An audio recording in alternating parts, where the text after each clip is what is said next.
What's going on, everybody? We made it. It's the NBA playoffs. It's the start of it now. It's game week 49 on Sorare. I'm going to run you through my lineups, a few of the top tip plays I think are going to happen this week, and also cut out some confusion that's been going around the ranks. Also, it's the start of our mini league giveaways per prizes. That's right. Whoever wins a limited contender this week will be winning a pretty decent card as well. That'll be towards the end of the video, so stay tuned for that. Let's jump into my lineups right now.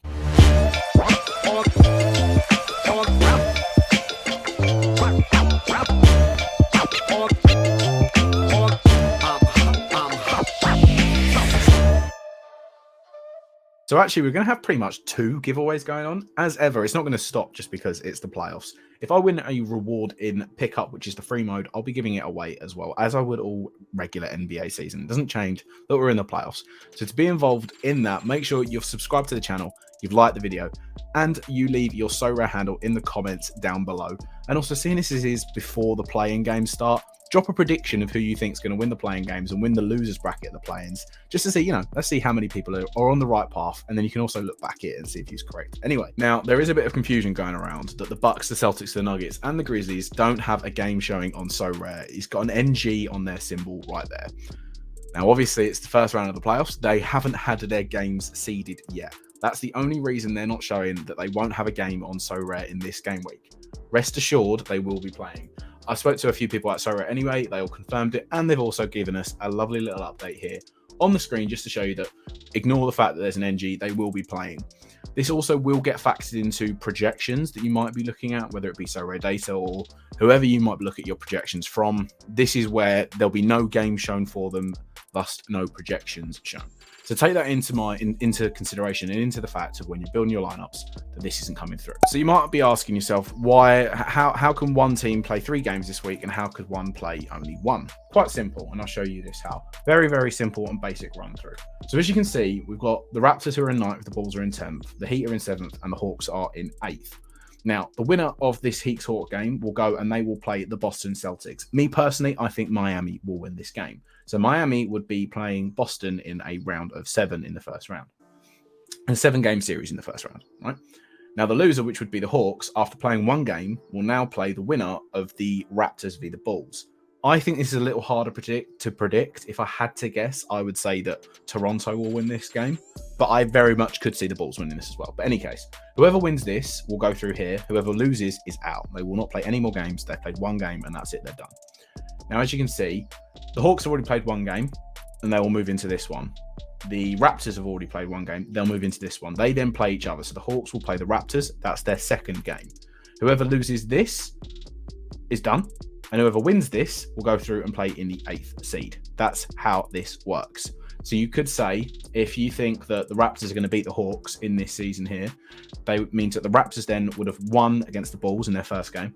They would have then beaten the Hawks in their 2nd game. And now they move and they play the Bucks for their 3rd game in the same game week on Sorare.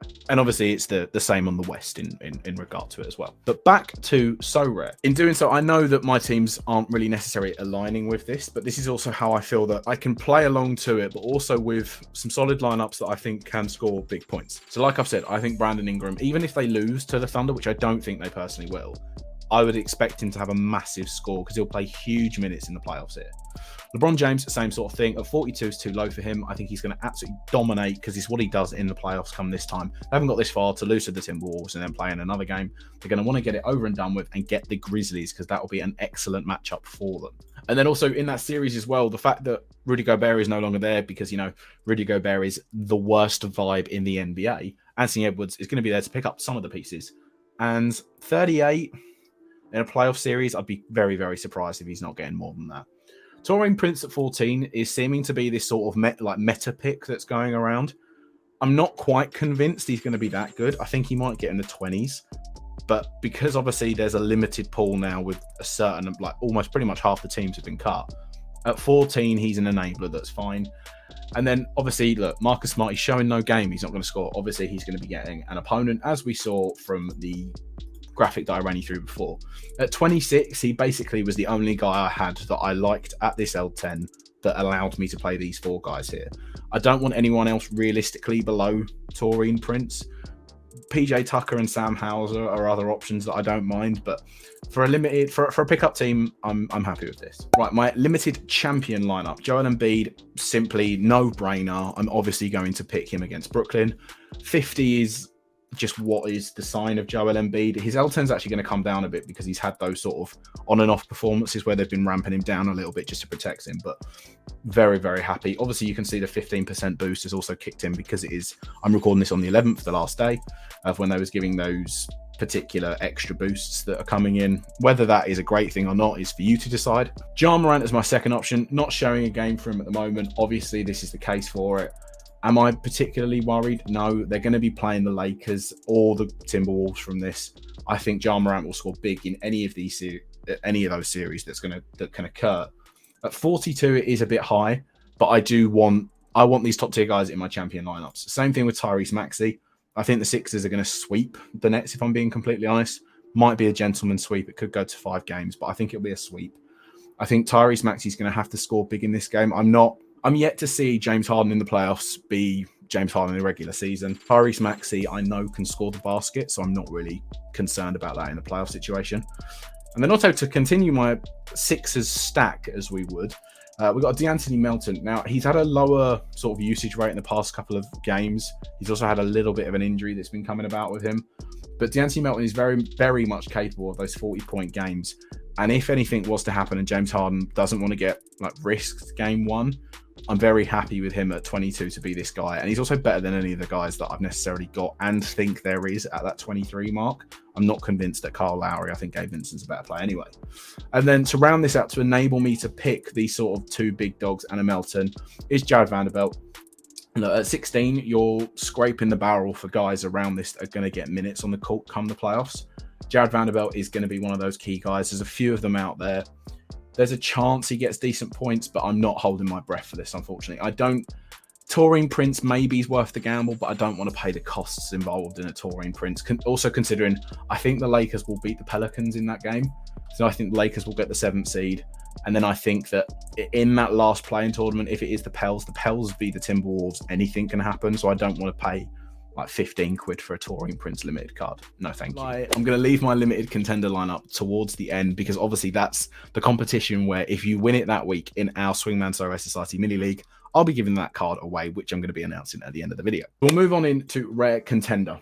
Now, as you can see, I've got 4 points remaining. Not optimal, granted. I've got Sam Hauser in here. I think he's not the best option to get minutes from the Celtics bench just because they're so deep. But I think he's proved throughout the whole of the regular season that he can be a good option off the bench for them, especially when Grant Williams hasn't been at it at all for them really this year as well. I think he's shown as well when he's been asked to give more of a usage rate, like you can see in these last 3 games, he definitely can perform to that extent. So I think there's a chance that, all right, albeit it could be when there's garbage time or the game's tied up or whatever it is that you see Sam Hauser minutes. But at 13, he's one of the guys that I've already got in my gallery that I bought in preparation for the playoffs, but someone that I think has a realistic chance of getting some minutes in meaningful time is what I'll say, which is all you can sort of expect for an L10 of 13. KCP is another guy at 18. I won him a couple of weeks back. Definitely an option, especially with Jamal Murray's sort of quote-unquote injury issues that he's had. KCP is a old-timer. He's very reliable within these situations, and so I'm quite comfortable playing him in a contending lineup. Same with RJ Barrett. He's obviously got the Cavs. I do think the Cavs will beat the Knicks, but I'm going to run with him, especially when Julius Randle's out. I know he's had these illness tags on him, but I think that's just that they've been trying to manage him a bit. 24 is really low for an RJ Barrett. There is scope he gets in the 30s, and for contender, that's all you want. And then Okongwu and Gary Trent Jr. Now, I can obviously move to other people, and I'm maybe looking at trying to acquire a Tobias Harris to fill this slot over Gary Trent Jr. But if we go back to this and what we're talking about, the Hawks will play at least 2, because if they lose this game, they will then play the winner of the Bulls and the Raptors. Can Okongwu realistically get 28 more? Can he get more than his cap in those 2 games? I'm not quite sure because he is a steady Eddie, but he has got scope, as you can see here. He's got scope to get in the 30s from this old-time performance graph. He definitely can do it. I don't hate the pick, but I don't love it. But it's someone that I've had in my gallery that I can use this week and take advantage of the fact that, in theory, he could play 3 games. That is the theory with Okongwu. Same thing with Gary Trent. I don't love him at 23, but look, if anything's going to happen from these guys, it's going to be this week. I want to play them. But if I do get a Tobias Harris, I'll probably end up swapping him out for Gary Trent Jr. is my only thing with it. Then the lineup that I am the most confident for, my rare champion lineup. Same thing here. Jimmy Butler in the playoffs is a different animal entirely. At 45, it's really high, but this Hawks game, Jimmy can get in the 60s and the 70s. This is what Jimmy Butler does in the playoffs. Granted, if he stays healthy and everything that comes along with it. And like we've mentioned before, the fact that they're in the 7th seed right now, if they win that, they'll play Boston. If not, if they lose that game against the Hawks, they'll then be playing the Bulls or the Raptors. I'd fancy him in that. But then if he gets a big score and they lose that game or they win that game, he's then playing the Bucks. So I'm not really concerned about Jimmy Butler in that regard. He could get 3 games as a champion. I'm going to take that as my MVP in rare champion. Anthony Edwards, same thing before, like I've mentioned in the pickup side. I think 38 for him is quite a good L10 considering his upside. Now that Gobert's out, especially, the best we've seen of Anthony Edwards has been when it's either him and Gobert or him and Towns. I think him and Towns is a better fit in any regard because I don't think Rudy Gobert necessarily is a complement to any of these guys. So at 38, I can happily play him. Devin Booker has got the Clippers. Now, this is going to be a really, really interesting series. It's a bit tough luck that the Clippers are getting the Suns, who arguably should be a lot higher than the 4th on the basis of the squad that they've got. But Devin Booker at 40. All right, with Kevin Durant in there, it's going to take some of his usage away. We've seen that recently as well. He's not hit those huge scores. But in the playoffs, everything changes. Devin Booker will be looking for that marker set of that he's not just KD's second guy. I think he's going to try and put something on for there. Marcus Smart at 26, like I mentioned before, I like him in that price point on that L10 side of things. I think Boston will have no issues whatsoever realistically in this round of the playoffs. I think if they do play Miami or if they play the Hawks, it's not really going to be an issue or concern for them. And Marcus Smart, he's not been great this regular season, but come the playoffs at 26, I think it's a bit too low. And then lastly is Javon Carter. Javon Carter basically allows me to play these 4 guys here. Do I think he's an optimal expert pick? No. Do I think he can get above 16? Very much so. I think with the Bucks and everything with Drew Holiday, he's also shown that he can come off and be a really good, not 6th man, that's been Bobby Portis, but 7th man unit in that second unit for the Bucks is what I've liked mostly about Javon Carter this year. He's definitely done it in the playoffs before.